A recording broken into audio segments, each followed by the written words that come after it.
ओम नमः शिवाय। जय श्री राम। आप सभी को होलिका दहन की बहुत बहुत शुभकामनाएं।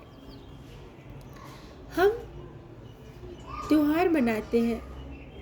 इन त्योहारों से हम सीखते हैं कि बुराई पर अच्छाई की जीत कैसे हो।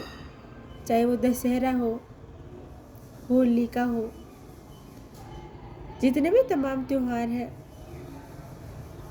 भगवान जी के जन्मदिन मनाते हैं। कहीं ना कहीं हम उनसे जुड़ करके उस परम शांति का एहसास करते हैं और ये समझते हैं, ये अंतर करते हैं कि ये कैसे होगा, बुराई पर अच्छाई की जीत कैसे होगी। तो उसके लिए आज हम इसकी परिभाषा समझेंगे कि वास्तव में ये कैसे होगा। हम सदैव यही कहते हैं ना कि धर्म की ही विजय हो, अधर्म का विनाश हो, प्राणियों में सद्भावना हो और इस प्यारे से विश्व का कल्याण हो। तो क्या ये हो रहा है? क्या ये कहने पर से बिल्कुल पॉसिबल है?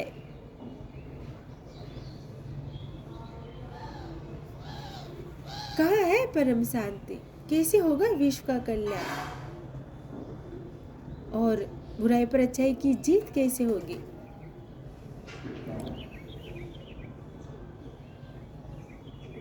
इसको जानने के लिए हमें हमारे जीवन में ठहराव लेकर के आना होगा, खुद की तरफ जाना होगा, भीतर की तरफ जाना होगा, समझना होगा। केवल कहने पर से नहीं, क्योंकि हम कहते तो बहुत कुछ है।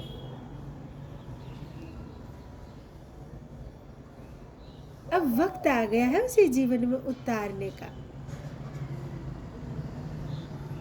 नहीं तो ये सिर्फ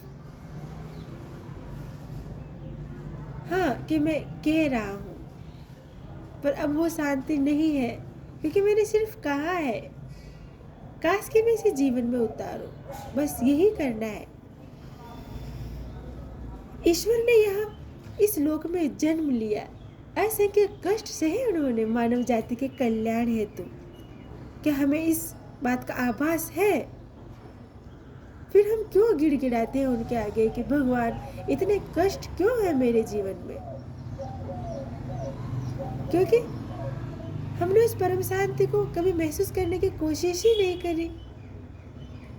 हम ईश्वर को ढूंढते हैं,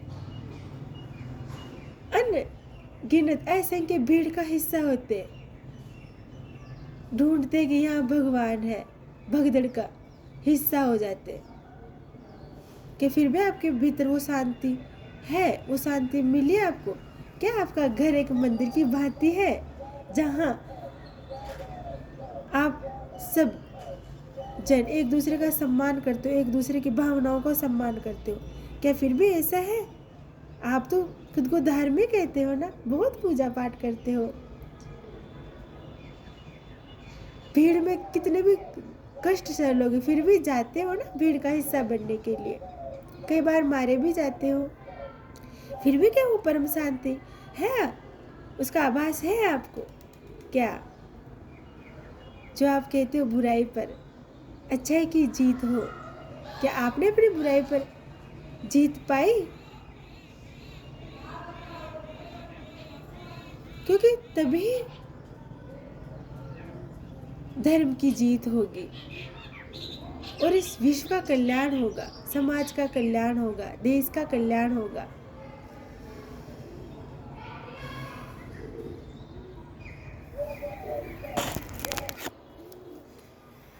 अच्छाई और बुराई क्या है? हम सदैव बुराई को बुरा, अच्छाई को अच्छा, परंतु सत्य असत्य वही है परम पिता परमात्मा, जिसका न अंत है न आरंभ। ताकि हम अच्छाई की और बुराई की परिभाषा को समझ सके, उसका अंतर कर सके। वही सत्य भी है और वही असत्य भी। आप उसे भागिए मत, उसका सामना करिए। कोई एक ऐसा नहीं प्राणी है जिसके अंदर बुराई का बीज नहीं हो, क्योंकि यही सत्य है। इसी से हम मिलकर बने हैं।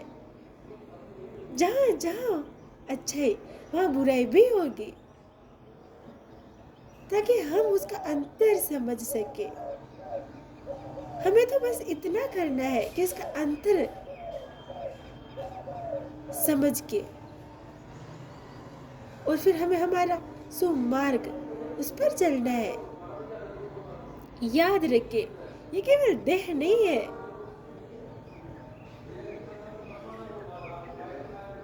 इसका रिमोट हमारे ही हाथ में है। इसे कैसे चलाना है हमारे ही हाथ में है। यूँ समझ लीजिए सीधे अर्थों में कि एक ऐसी गाड़ी है जिसका स्टीयरिंग हमारे हाथ में, जैसे घुमाना चाहो, जिधर जाना भेजना चाहो, बस ये उधर चलते चली जाएगी।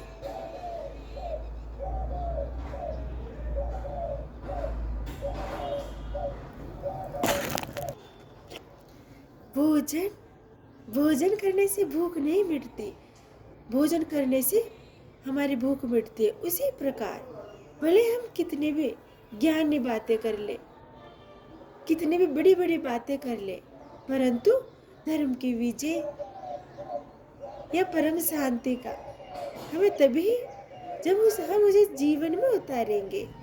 बस यही करना है, जीवन में ही उतारना है। ओम नमः शिवाय। जय श्री राम।